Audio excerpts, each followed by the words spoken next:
ಉತ್ತರ ಕನ್ನಡ ಜಿಲ್ಲೆಯ ಗೋಕರ್ಣದಲ್ಲಿ ವರುಣನ ಆರ್ಭಟ ಜೋರಾಗಿದ್ದು ಸಮುದ್ರದಲ್ಲಿ ದೈತ್ಯಾಕಾರದ ಅಲೆಗಳು ಸೃಷ್ಟಿಯಾಗ್ತಾ ಇದೆ. ಸಮುದ್ರದ ಅಲೆಗಳ ರಭಸಕ್ಕೆ ಹೆಚ್ಚಾಗಿದ್ದು ಪ್ರವಾಸಿಗರು ಸಮುದ್ರಕ್ಕೆ ಇಳಿಯದಂತೆ ಸೂಚನೆ ಕೂಡ ನೀಡಲಾಗಿದೆ.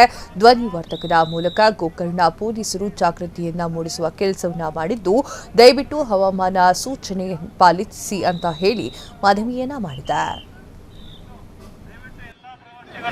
ಯಾರು ಸಮುದ್ರ ನೀರಿಗಿಳಿಯ ಬರೋದು ನೋಡಿ, ಅಲ್ಲಿ ಲೈಫ್ ಗಾರ್ಡ್ ಅಂತ ಹೇಳಿ ಒಂದು ಜಾಕೆಟ್ ಹಾಕೊಂಡಿದ್ದಾರೆ. ಆ ಲೈಫ್ ಗಾರ್ಡ್ ತಮ್ಮ ರಕ್ಷಣೆಗೆ ಬರುವಂತರು ಅವರು ಸಮುದ್ರ ಇಳಿಯಬಾರದು ಅಂತ ತಮಗೆ ಸೂಚನೆ ನೀಡುತ್ತಿರ್ತಾರೆ. ಅವಾಗ ಅವರ ಸೂಚನೆಯನ್ನು ಪಾಲನೆ ಮಾಡಬೇಕು. ದಯವಿಟ್ಟು ಯಾರು ಪ್ರವಾಸಿಗರು ಸಮುದ್ರಕ್ಕೆ ಇಳಿಯಬಾರದು.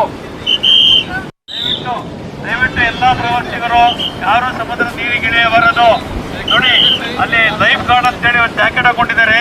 ಆ ಲೈಫ್ ಗಾರ್ಡ್ ತಮ್ಮ ರಕ್ಷಣೆಗೆ ಬರುವಂತರು ಅವರು ಸಮುದ್ರ ಇಳಿಯಬಾರದು ಅಂತ ತಮಗೆ ಸೂಚನೆ ನೀಡುತ್ತಿರ್ತಾರೆ. ಅವಾಗ ಅವರ ಸೂಚನೆಯನ್ನು ಪಾಲನೆ ಮಾಡಬೇಕು.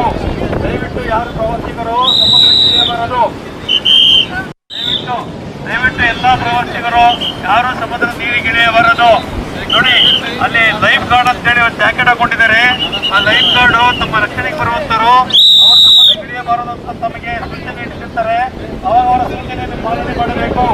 ದಯವಿಟ್ಟು ಯಾರು ಪ್ರವಾಸಿಗರು ಸಮುದ್ರಕ್ಕೆ ಇಳಿಯಬಾರದು. ಕ್ಷಣ ಕ್ಷಣದ ಸುದ್ದಿಗಳಿಗಾಗಿ ಫ್ರೀಡಂ ಟಿವಿ ಸಬ್ಸ್ಕ್ರೈಬ್ ಮಾಡಿ, ಲೈಕ್ ಮಾಡಿ ಹಾಗೂ ಫಾಲೋ ಮಾಡಿ. ಹೊಸ ಸುದ್ದಿಗಳ ನೋಟಿಫಿಕೇಶನ್ಗಾಗಿ ಬೆಲ್ ಐಕಾನ್ ಮೇಲೆ ಕ್ಲಿಕ್ ಮಾಡಿ.